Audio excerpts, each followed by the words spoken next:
नमस्कार और आदाब दोस्तों। स्वागत है आपका शेडी घोस्ट स्टोरीज में। तो आज की सच्ची घटना श्याम और उसकी पत्नी शिल्पा की है। तो आइए बढ़ते हैं अपनी कहानी की ओर। बात है महाराष्ट्र के औरंगाबाद की। औरंगाबाद के एक गांव में काफ़ी बड़े आलीशान घर में 5 लोग रहते थे। घर की सबसे बड़ी उमा जी, उनके 2 बेटे, छोटा बेटा वीर, बड़ा बेटा श्याम, श्याम की पत्नी शिल्पा और 5वीं शिल्पा और श्याम की एक 5 साल की बेटी। श्याम और वीर के पिताजी की मृत्यु बहुत पहले ही हो चुकी थी। तब वीर करीब 10 साल का ही था। लेकिन श्याम और वीर के पिताजी अपने पीछे काफ़ी बड़ी जायदाद छोड़ गए थे। उनकी मृत्यु से पहले कुछ बंटवारा नहीं होता है कि श्याम का हिस्सा क्या होगा और वीर का हिस्सा क्या होगा। चूँकि उनकी मौत अचानक ही हो गई थी और श्याम और वीर काफ़ी छोटे ही थे, तो उस वक्त क्या ही बंटवारे की बात होती। इनका घर काफ़ी बड़ा होता है, देखने में बहुत आलीशान। मतलब एक बार कोई घर में आ जाए तो तारीफ़ के बिना रहता नहीं था। दोनों भाई श्याम और वीर, उनकी माँ उमा जी और श्याम की बीवी शिल्पा और श्याम की 5 साल की बेटी खूब हंसी मजाक करके आलीशान घर में रहते थे। जो घर का बड़ा बेटा श्याम है, उसका ट्रक का बिजनेस था, जिसमें वो ट्रक को कंपनी वालों को माल को एक स्टेट से दूसरे स्टेट में ले जाने के लिए वो ट्रक को भाड़े पे देता था।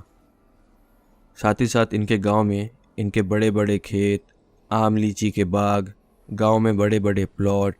तो दोनों भाई मिलकर खेती बाड़ी और ट्रक का बिजनेस एक दूसरे की मदद करते हुए संभालते थे। अच्छा, श्याम और वीर की उम्र में करीब 8 साल का गैप था। तो पिताजी के मरने के बाद श्याम ने वीर को छोटे भाई से ज़्यादा उसे बाप जैसा प्यार दिया।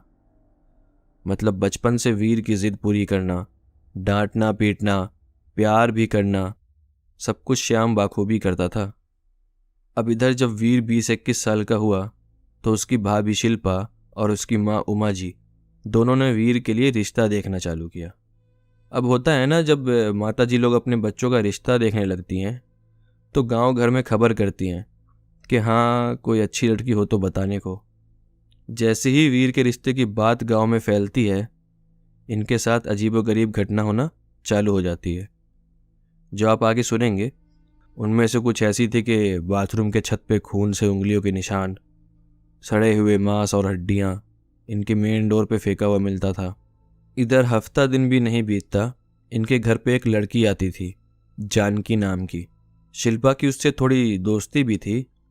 वो जो लड़की थी जानकी, वो शिल्पा की बेटी को घर पे आकर थोड़ा पढ़ाई वगैरह करवाती, हंसती खेलती और बदले में पैसा भी नहीं लेती थी। अब जब वीर के रिश्ते का पता गांव में लगता है तो इधर अब जानकी क्या करती है, हर 2-3 दिन पे कुछ मीठा बनाकर इनके घर पे लाती थी कि देखो माँ जी, देखो शिल्पा, मैंने बनाया है, कैसा है, टेस्ट करके बताओ तुम लोग, मैं सीख रही हूँ कुकिंग करना वगैरह वगैरह। और सब लोग फिर हंसी मजाक करते हुए जानकी का लाया हुआ खाना अच्छे से खाते भी थे, तारीफ भी करते थे। अब धीरे धीरे क्या होता है कि शिल्पा की बेटी के बहाने पूरे पूरे दिन ही जानकी इनके घर पे रहती है और शिल्पा की बेटी भी बस से जानकी के साथ रहने की जिद करे।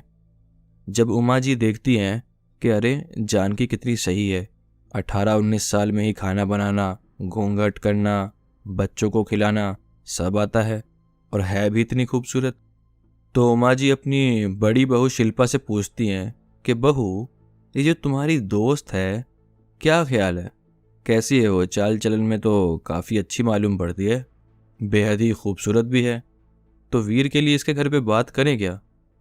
और जो बड़ी बहू थी शिल्पा, उसकी घर में हद से ज़्यादा इज्जत थी। मतलब छोटे से छोटा काम उमा जी शिल्पा की राय के साथ ही करती थी।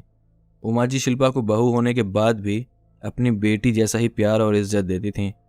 शिल्पा पहले तो सोचती है कि नहीं, दोस्त है मेरी, आगे चलकर कुछ अनबन ना हो, इसलिए वो उमा जी से कहती है कि माँ, यहाँ रिश्ता करना ठीक नहीं होगा, कहीं दूर करते हैं ना वीर का रिश्ता थोड़ा धूमधाम से।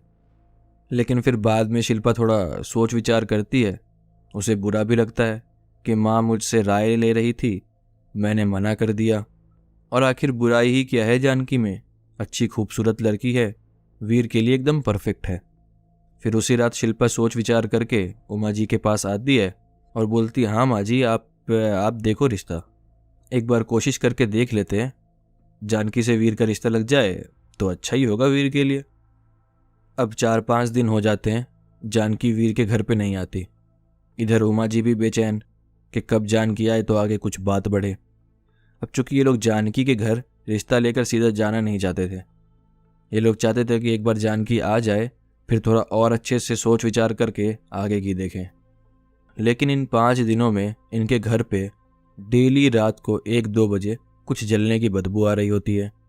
और जब उठ कर देखते थे तो किचन में एक नींबू बाकायदा गैस चूल्हे पे रखा है और गैस ऑन है। नींबू एकदम जल के काला हुआ हुआ है। 1 दिन हुआ, 2 दिन हुआ, इन्हें लगता है कि श्याम की बेटी होगी, जानबूझकर शैतानी कर रही होगी। जब 4-5 दिन लगातार ये होता है तो डेली नींबू जलने की बदबू किचन में, पूरा धुआं धुआं। अब तो श्याम की बेटी भी सो रही है, तो आखिर कौन करेगा ये। लेकिन 5वें दिन फिर एकदम बढ़िया से तैयार होकर जानकी घर आती है, साथ में चने का हलवा भी लाती है। सब लोग खाते पीते हैं और फिर उमा जी जानकी की खूब तारीफ भी करती हैं, प्यार दुलार करती हैं। उमा जी फिर बातों बातों में जानकी की जात पात और थोड़ा हिस्ट्री निकालती हैं। पता चलता है फिर सब सही है, ऊंचे जात की है, सब बढ़िया है। अगले ही दिन उमा जी जानकी के घर पे फ़ोन करती हैं, बताती हैं कि ऐसी ऐसी बात है, अपने छोटे बेटे के लिए हम लोग रिश्ता देख रहे हैं और आपकी बेटी हमें पसंद आई है। जानकी की माँ तुरंत तैयार हो जाती है कि हाँ, हमें भी मंजूर है। ये लोग भी हैरान होते हैं कि अरे इतनी जल्दी इन्होंने रिश्ता मंजूर कर लिया, और अपने आप में ही खुश होते हैं कि चलो बिना ताम झाम किए रिश्ता मंजूर कर लिया सामने वालों ने। लेकिन इन्हें ये नहीं पता था कि जानकी जो हर हफ्ते मीठा पकवान लेकर आ रही है, इसमें जानकी की माँ जानकी के जाने बिना ही कुछ टोटके करके दे रही है, जिससे कि वीर के घर वाले जानकी की तरफ थोड़ा खींचे चले आए और जानकी की वीर से शादी हो जाए। लेकिन फिर यही सब के बाद अब यहाँ से रिश्ते की बात आगे बढ़ना चालू होती है। अगले ही दिन जानकी की माँ वीर की माता जी को फ़ोन करती है, अरे बहन जी, हमें शादी हफ्ते भर के अंदर ही करनी होगी। मैं तो चाहती हूँ कि मेरी बेटी आपके घर जाए बहू बनकर, लेकिन जानकी के जो चाचा मामा लोग हैं ना, वो और भी जगह इसका रिश्ता देख रहे हैं। मुझे डर है कि ये लोग कहीं जानकी का रिश्ता कहीं और ना तय कर दें। एक तरह से जानकी की माँ उमा जी पे प्रेशर बनाती है कि हाँ, जल्दी शादी कर लो। उमा जी फिर सामने से बोलती हैं, अरे अरे ऐसे कैसे, कम से कम 1 महीने का तो समय दो। सामने से जानकी की माँ बोलती है, हाँ ठीक है, बस जल्दी करो आप लोग। इधर अब वीर के घर पे अचानक से सारा माहौल शादी वाले घर में बन जाता है। श्याम भी अब बिजनेस खेती बाड़ी को थोड़ा साइड पे रखकर बड़े भाई और बाप का फर्ज निभाते हुए वीर की शादी के लिए पूरी ज़ोरों शोर से तैयारियों में लग जाता है। लेकिन इसी बीच इनके घर पे एक मुस्लिम लेडी भी आया करती थी, जिसका गांव में एक तबेला था। पूरे गांव में इसके यहाँ से ही सुबह दूध जाया करता था। गांव वाले जो लोग होंगे उन्हें पता होगा कि अभी भी बहुत से गांव में पैकेट वाले दूध के बजाय डेली सब घर वाले गांव के ग्वालिन से दूध लेते हैं। अच्छा, जब उस मुस्लिम महिला को पता चला कि वीर की शादी जानकी के साथ हो रही है, तो उस मुस्लिम लेडी ने उमा जी को समझा के बोला कि दीदी, ये घर ना ठीक नहीं है, यहाँ आप रिश्ता ना ही करो तो बेहतर है। लेकिन इधर शादी को अब हफ्ता दिन बचा था, सारी तैयारियां हो चुकी थी, सब रिश्तेदार लोग घर पे आना चालू हो गए थे। तो फिर उमा जी के मन में आता है कि हमें इतनी अच्छी बहू मिलने जा रही है और ये औरत बोल रही है कि लड़की वाले लोग गलत हैं। उमा जी वो टोटके वाला पकवान खाकर मानो ऐसी हो चली थी कि उन्हें आने वाली छोटी बहू एकदम सही लगने लगी थी कि नहीं, इनके घर पे कुछ खराबी हो ही नहीं सकती। यहाँ तक कि उमा जी ने उस औरत को भी थोड़ा अनबन करके अपने घर से जाने को बोल दिया। अब इधर लाखों लाख खर्च होते हैं और सारी तैयारियों के साथ जैसे नॉर्मल अमीर लोगों की शादी होती है वैसे शादी भी हो जाती है। जानकी अब इस घर में बहू बनकर आ चुकी थी, लेकिन इस बात से सारे घर वाले अनजान थे कि नई बहू अपने साथ क्या कहानी लेकर आ रही है, जो कि इनकी आने वाली ज़िंदगी नर्क बना देगी। अब धीरे धीरे वक्त बीतने लगता है। अब जैसा कि मैंने पहले आप लोगों को बताया था श्याम वीर को छोटा भाई और एक बाप का दर्जा देकर समझाता भी था, डांटता भी था, प्यार भी करता था। और वीर की भाभी बड़े होने के नाते वीर के साथ हंसी मजाक करती थी और कभी कुछ गलती पे थोड़ा गुस्सा भी हो जाती थी। लेकिन ये सब बातें वीर की बीवी जानकी को अच्छी नहीं लगती थी और उसके मन में कहीं ना कहीं ये आने लगा कि मैं छोटी बहू हूँ, इसलिए मेरी इस घर में इज्जत नहीं है। एक तरफ जो भी ट्रक बिजनेस और खेत बागीचे से जो भी पैसा आता है वो सीधा श्याम के पास जाता है और दूसरी तरफ श्याम की बीवी की चिक चिक सुनो वो अलग। अब देखिए वही लड़की ऐसा सोच रही है जो शिल्पा की दोस्त हुआ करती थी, उसकी बेटी के साथ खेला कूदा करती थी, लेकिन शादी के 6 महीने बाद ही जानकी के सोच और हाव भाव सब बदल जाता है। इस बीच क्या होता है, जानकी प्रेग्नेंट हो जाती है। तो अपनी बेटी से मिलने के बहाने और देखभाल करने के बहाने जानकी की माँ भी घर पे आ जाती है। दोनों माँ बेटी कमरे में बात कर रही होती हैं कि तभी बाहर से शिल्पा की वीर को डांटने और समझाने की आवाज़ आती है। दोनों माँ बेटी जब कमरे से बाहर आती हैं तो देखती हैं कि कुछ बात पे शिल्पा वीर को डांट रही है। अब जानकी से ये सब देखा नहीं जाता कि उसकी माँ के सामने उसके पति को कोई पढ़ाई औरत ऊंची आवाज़ में बात करे, और फिर ये सब से उसकी माँ के सामने दामाद की क्या ही इज्जत रह जाएगी। तो ये सब सोचकर तभी जानकी बीच में कूद पड़ती है कि ऐसा है, रुक जाओ, अब बस मेरे पति पे चढ़ने की कोशिश मत करो, जो बात है आराम से उसको सॉल्व करो, ठीक है, चिल्लाने की ज़रूरत नहीं है यहाँ पे। बस इतना बोलना था। अब दोनों बहू में तू मैं चालू हो जाती है। अब वीर भी वहीं पे था। ये सब से उसका मूड थोड़ा ख़राब हुआ और जानकी पे चिल्लाने लगा।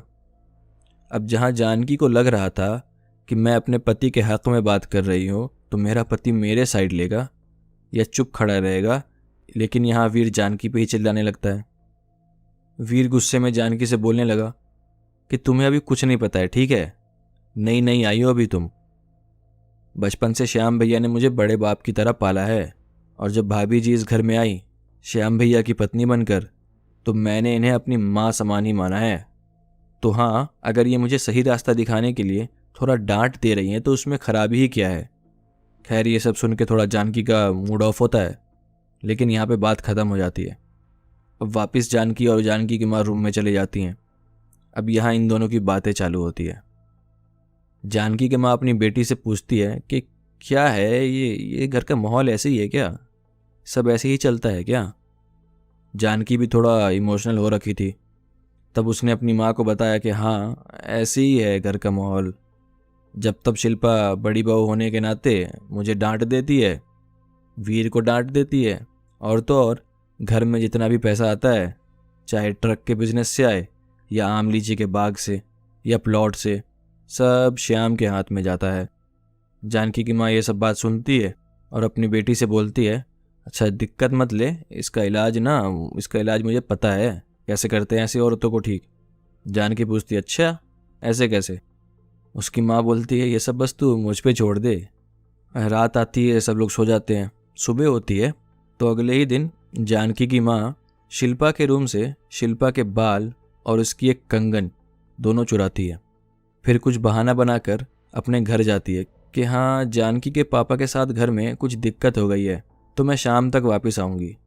जानकी की माँ वापस घर आकर शिल्पा के बाल और कंगन पे कुछ जादू टोना करती है और वापस शाम में शिल्पा के घर आकर वही कंगन और बाल को उसके ही घर के किचन में दबा देती है। अब ये इतनी जल्दी असर करता है कि उसी दिन से शिल्पा की तबीयत खराब होने लगती है। 2-3 दिन बीतता है। अब शिल्पा रात रात को चिल्लाने लगती है, कभी रोने लगती है तो कभी हंसने लगती है। ये सबसे जानकी को भी डर लगता है कि अरे ये तो कुछ ज़्यादा ही हो रहा है। आखिर जो भी है यार, शिल्पा तो मेरी दोस्त है, जेठानी भी है। फिर ये सब देखकर जानकी अपने माँ को फिर मना करती है, ऐसा है माँ जी ये सब बंद कर दो यार, ये सब ना मुझे कुछ ठीक नहीं लग रहा है, कुछ ज़्यादा ही हो रहा है। लेकिन उसकी माँ फिर सामने से बोलती है, बेटा सोच ले, अगर छोड़ दिया तो ज़िंदगी भर ना फिर ये तुझ पे चढ़ी रहेगी, तेरे पति पे दबाव बनाए रखेगी अपना। लेकिन इसको थोड़ा सा मज़ा चखा दिया ना तो सारी प्रॉपर्टी भी वीर की हो जाएगी और घर के अंदर भी तेरा राज रहेगा। अब इधर जानकी भी कंफ्यूज हो जाती है। कि अब करे तो करे क्या। तो फिर वो अपने माँ से बोलती है, अच्छा ठीक है, लेकिन किसी की जान नहीं जानी चाहिए, बाकी जो करना है करो यार। 1 महीने के अंदर अंदर वीर और श्याम का एक के बाद एक 3 ट्रक का एक्सीडेंट होता है।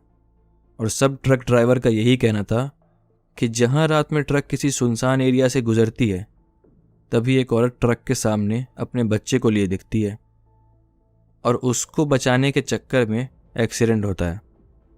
और एक्सीडेंट के बाद जब बाहर निकल के देखो तो ना कोई औरत दिखती है, ना कोई बच्चा। तीनों ट्रक ड्राइवर बस बाल बाल जिंदा बचे थे। अब साल 2 साल में एक बार ऐसी घटना हो तो समझता भी है। यहाँ 1 महीने में 3 ट्रक का एक्सीडेंट और तीनों ड्राइवर की सेम कहानी। इसी 1 महीने के अंदर इनका नुकसान होना चालू होता है। आम लीची के पेड़, पूरा पूरा बाग सड़ने लगता है। जो प्लॉट होते हैं उन पे कोई कोई कब्जा करने आ जाता है। मतलब 1 महीने में ही इन लोगों का सिर चकरा जाता है कि एक मुसीबत ख़त्म नहीं हो रही, दूसरी चालू। और इधर शिल्पा की तबीयत इतनी ख़राब होने लगती है कि कभी खून की उल्टी हो रही है तो कभी कुछ।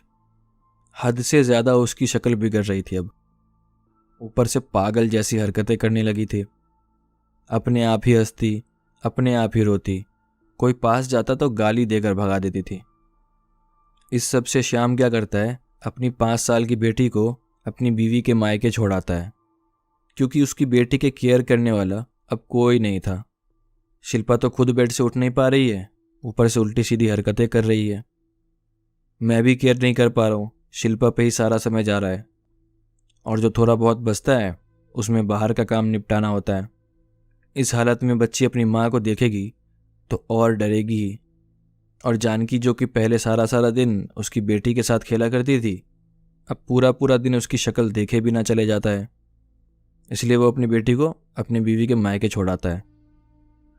अब श्याम एक दिन घर पे होता है, शिल्पा के साथ उसकी देखरेख कर रहा होता है और उसके साथ बैठकर धीरे धीरे कुछ मंत्रों का जाप कर रहा होता है कि शिल्पा को थोड़ा आराम फील हो, थोड़ा रिलैक्स फील करे, वो उसको अच्छा लगे। लेकिन तभी शिल्पा उठकर खड़ी होती है। मतलब जो लड़की महीनों से बिस्तर पे पड़ी है वो सीधी खड़ी होती है और उठकर श्याम से लड़ने लगती है। श्याम का गला दबाने लगती है और बोलती है, तू चला जा यहाँ से, और दोबारा इस कमरे में आया तो तेरे साथ तेरी पत्नी और बच्ची सबकी जान ले लूँगा। ये सब श्याम की पत्नी शिल्पा बोल रही है। शिल्पा के अंदर से मतलब ये आवाज़ आ रही है। इतना हंगामा बढ़ गया कि श्याम भी डर गया। चिल्लाकर अपनी माँ और जानकी को आवाज़ देने लगा कि अरे देख माँ, ये क्या हो गया शिल्पा को। उतने में शिल्पा एकदम शांत वापस खुद से बेड पे चलकर जाती है और वैसे ही लेट जाती है जैसे अब तक थी।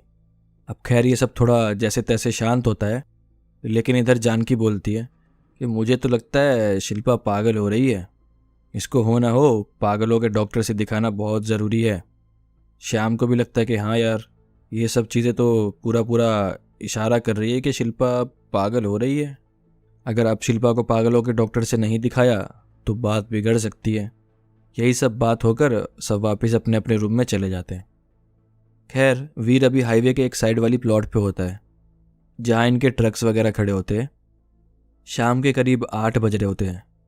वीर सभी ट्रक ड्राइवर्स का हिसाब कर रहा होता है कि हाँ भाई तुम्हारा कितना पैसा हुआ, कितना ये हुआ। तभी अचानक एक ट्रक में आग लग जाती है। वीर उस ट्रक के बिल्कुल ही पास में बैठा हुआ था जब उस ट्रक में आग लगना चालू होती है। और वो आग ऐसे नहीं कि धीरे धीरे, एकदम पूरी ट्रक में पकड़ लेती है। वो आग इतनी तेज़ी के साथ लगती है कि उसे जल्दी जल्दी बुझाने पे भी वो पूरे ट्रक को अपनी चपेट में ले लेती है। इस सब नुकसान के बाद अब घर के माली हालत पे थोड़ा फ़र्क पड़ना चालू होता है। पहले 3 ट्रक का एक्सीडेंट और अब एक ट्रक का जल जाना, खेत बागीचे का सड़ जाना। उधर शिल्पा की तबीयत आए दिन ख़राब हो रही है तो उसे बड़े से बड़े डॉक्टर को दिखाना। लेकिन फिर भी इनकी फैमिली के पास इतना पैसा होता है कि घर पहले जैसा ही चल रहा था, लेकिन असर पड़ना चालू हो गया था। एक दिन ऐसे ही वीर के पास उन्हें 3 ड्राइवर में से एक ड्राइवर आता है और कहता है, छोटे मालिक, मुझे लगता है ना कुछ ऊपरी चक्कर है। औरतों का बच्चे के साथ दिखना, एक्सीडेंट होना और ट्रक खड़े खड़े जल जाना। ये सब बातें ना मेल नहीं खा रही है। मुझे कुछ ऊपरी चक्कर ही लग रहा है छोटे मालिक।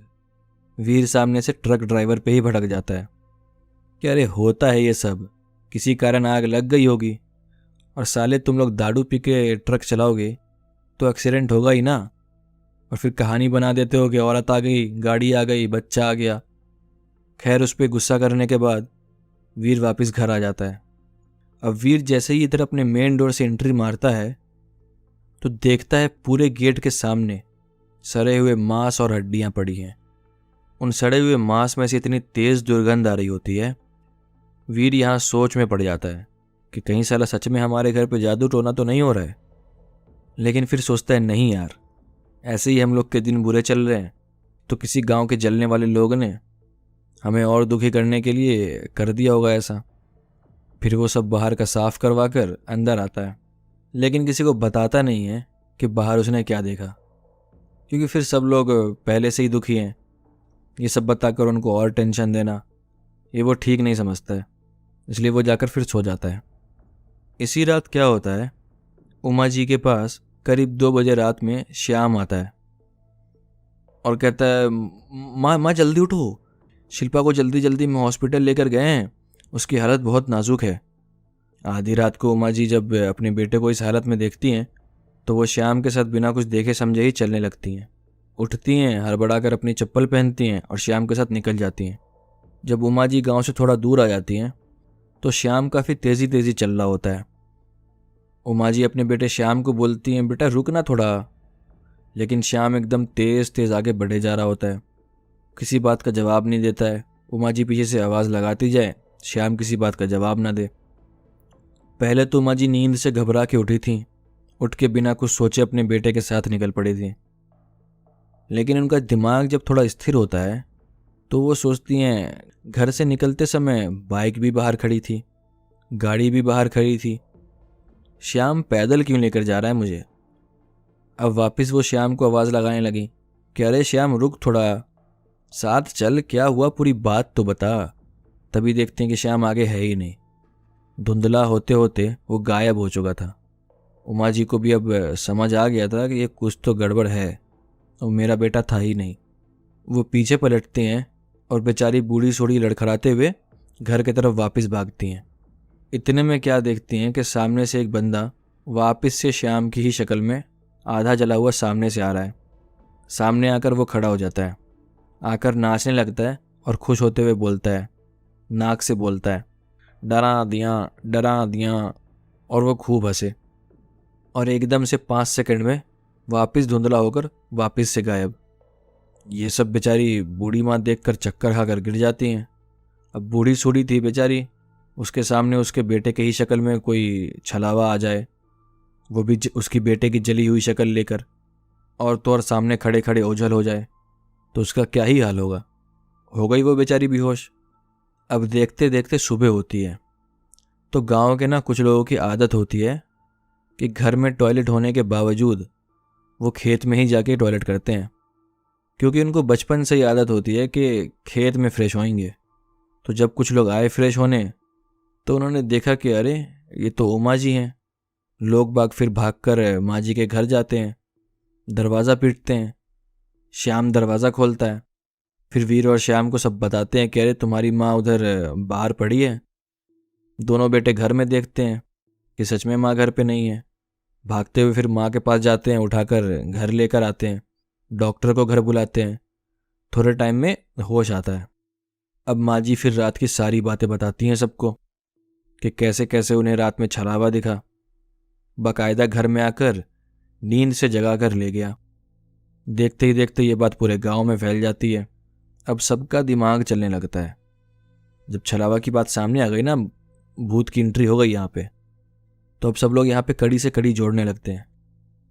पहले नींबू चूल्हे पे जला हुआ मिलता था, इधर शिल्पा की बीमारी से शिल्पा मरने की हालत पे पहुंच चुकी है।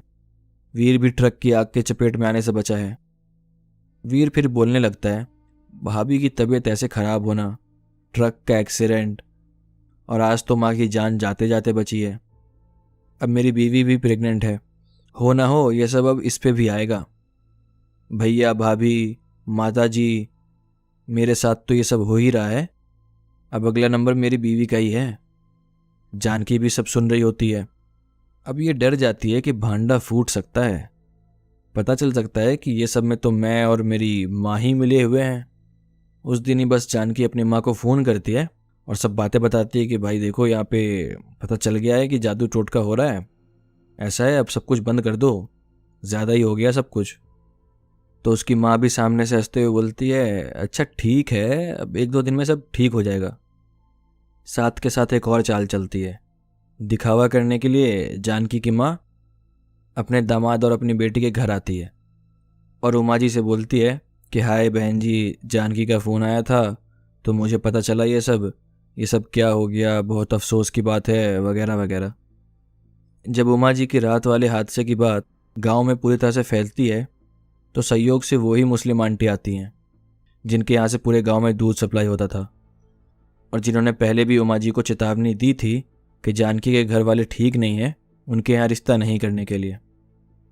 जब वो आंटी जी घर पे आती हैं तो देखती हैं कि यहाँ तो जानकी की माँ पहले से ही पहुंची हुई है। फिर कैसे भी थोड़ा बच बचा कर वो श्याम को बाहर बुलाती हैं और कुछ बोलकर श्याम को अपने साथ चलने को कहती हैं। श्याम भी उनके साथ चल देता है। वहाँ जाकर वो आंटी पहले श्याम जी को बोलती हैं कि अभी जो मैं तुम्हें बताऊंगी उस पर आराम से बात करना, ये नहीं कि गुस्सा हो जाना और बिना बात ख़त्म किए कुछ उल्टा करने की सोचना। फिर वो आगे श्याम को बताती हैं कि ये जो सब हो रहा है ना तुम्हारे घर पे तुम लोगों के साथ, ये कोई और नहीं बल्कि तुम्हारे छोटे भाई की बीवी और उसकी माँ करवा रही है।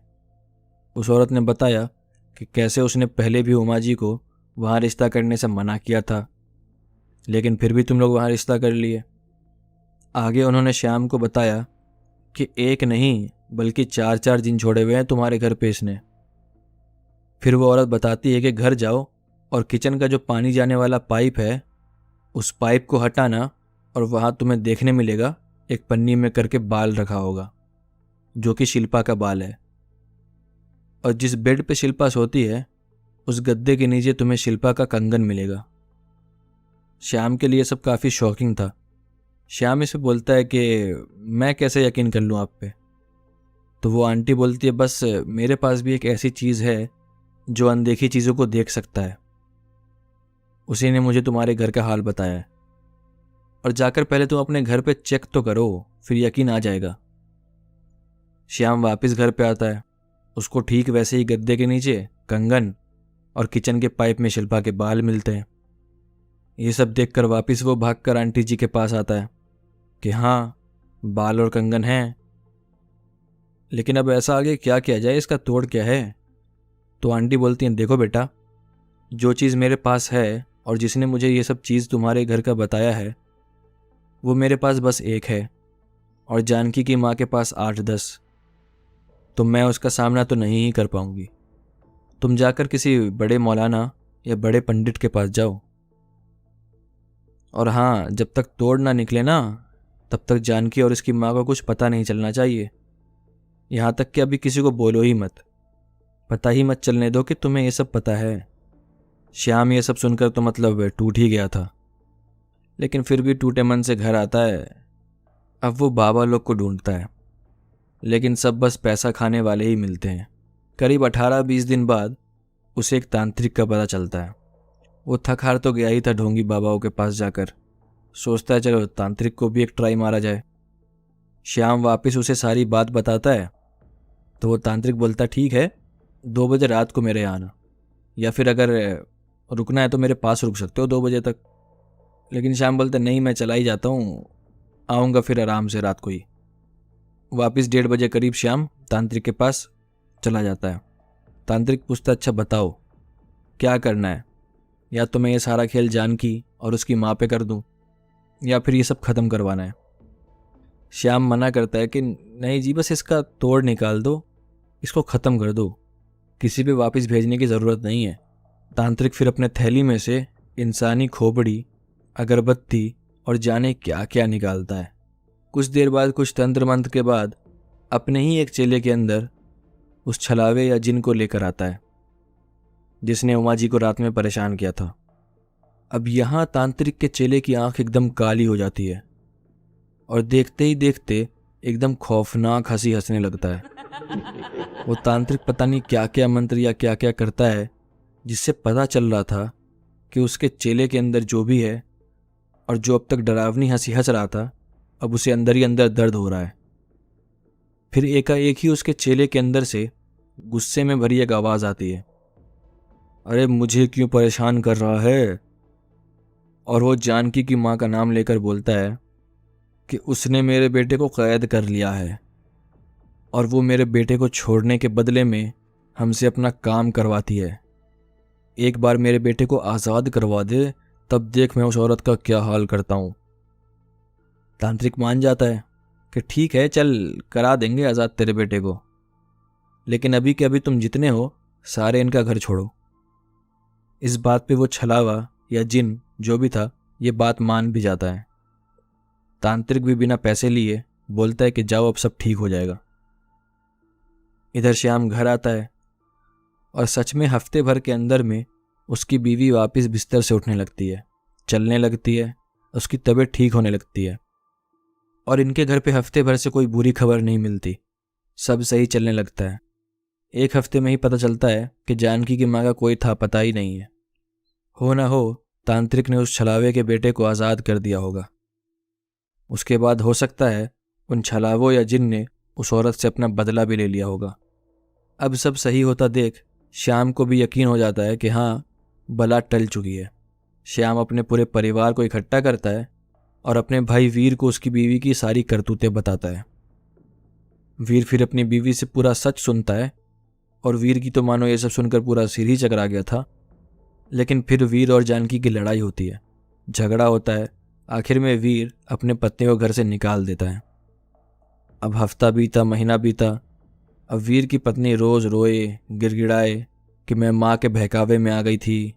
कितने ही महीने उसके रोने पीटने के बाद अभी 6 महीने पहले ही वीर अपने घर वालों के साथ बात करके, राय विचार करके उसको वापस घर में बुला लेता है, क्योंकि वीर का जानकी के साथ उसका बेटा भी इस दुनिया में आ चुका था।